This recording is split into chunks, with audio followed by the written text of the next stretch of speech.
তাড়াতাড়ি দৌড়ে দিতে হবে।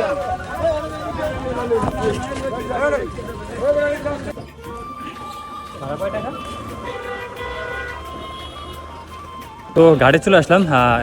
বেদুরিয়া ঘাটে হচ্ছে ঘাট টিকিট আপনার হচ্ছে 5 টাকা। তো আমি 5 টাকা দিলাম।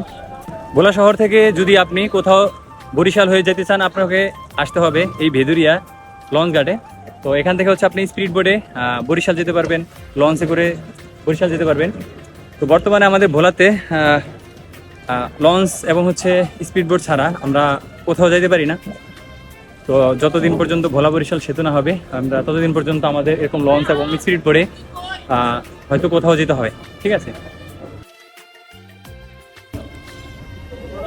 বরিশালের লঞ্চ ছেড়ে দিল। এখন হচ্ছে আমরা লাহারহাট পর্যন্ত যাব। ব্যবসায়িক সফরে যাচ্ছি, বাংলাদেশের বিভিন্ন জেলায় ঘুরে থাকি। তো আজকে আপনাদের সাথে শেয়ার করব আমি এখন বেদুরিয়া লঞ্চ ঘাটে রয়েছি আর যাব হচ্ছে লাহারহাটে। তারপর আপনারা ভিডিওতে দেখতে পারবেন। যদিও শরীরটা খারাপ, অসুস্থ, তারপরও ব্যবসায়িক কাজে তো যেতে হবে। বাসা থেকে এটা পারিবারিক একটা কাজ হিসাবে আমি ব্যবসায়িক কাজে এখন বরিশাল যাচ্ছি। আপনারা ভিডিও দেখলে বুঝতে পারবেন যে কোথায় যাইতেছি। বেদুরিয়া লঞ্চ ঘাট থেকে এখন চলে আসলাম বেদুরিয়া ফেরিঘাটের কাছে। এখানে হচ্ছে ঘাট করে কিছু যাত্রী থাকে, তারা হচ্ছে বরিশালের উদ্দেশ্যে যাবে। তো তাদেরকে হচ্ছে নিয়ে এখন হচ্ছে আমরা চলে যাব বরিশালের লাহারহাট, তারপরে বরিশালের মেন ঘাটে। তো আমি হচ্ছে লাহারহাট পর্যন্ত যাব।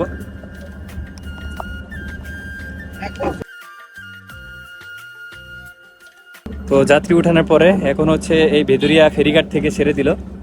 এখন আমাদের গন্তব্যস্থল হচ্ছে লাহারহাট। আপনারা এখন যেই ফেরিগুলো দেখতেছেন, ওই ফেরিগুলো হচ্ছে ভোলার বেদুরিয়া ফেরি। আর এটার যেই ফেরি দিয়ে হচ্ছে আমাদের ভোলাতে যত মালবাহী যানবাহন রয়েছে ওগুলো হচ্ছে লাহারহাট পর্যন্ত যায়, তারপরে হচ্ছে বাংলাদেশের বিভিন্ন জেলায় যায়। তো আপনাদেরকে দেখানোর চেষ্টা করতেছি, আমার সামনে 2টা ফেরি আছে, একটা যাইতেছে একটা আসতেছে। আমরা এখন শ্রীপুর আসলাম। তো সেখান থেকে কিছু যাত্রী নিল লঞ্চ। এখন হচ্ছে আবার লাহারহাটের উদ্দেশ্যে যাইতেছি। তো এখানকার নদীর পাড়ের দৃশ্যগুলো দেখলাম। নদীর পাড়গুলো অনেক ভেঙে যেতেছে। তো আমাদের ভোলাতে যে নদীমাতৃক জেলা সেটা তো সবাই জানেন।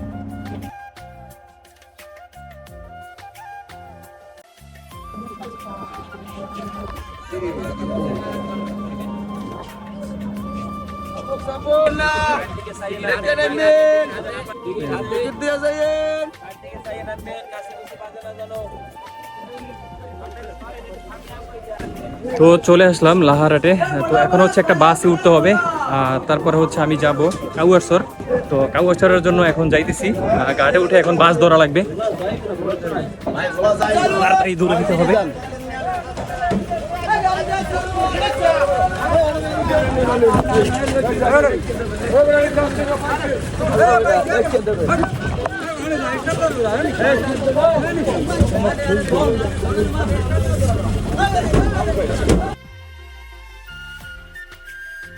লঞ্চ দিয়ে লাহারহাট পর্যন্ত আসলাম, তারপর হচ্ছে দৌড়াদৌড়ি করে বাস ধরলাম, কারণ বাস মিস করলে হয়তো অনেকটা লেট হয়ে যেত। এই জন্য দৌড়াদৌড়ি করে বাসে উঠলাম। তো এখন চলে যাব হচ্ছে কাউয়ারসর ঘাটে। তো আপনারা পরের ভিডিওতে দেখতে পারবেন যে কোথায় যাচ্ছি আর কি কি দিয়ে যাচ্ছি। ভালো থাকবেন, নতুন ভিডিওর জন্য অপেক্ষা করুন।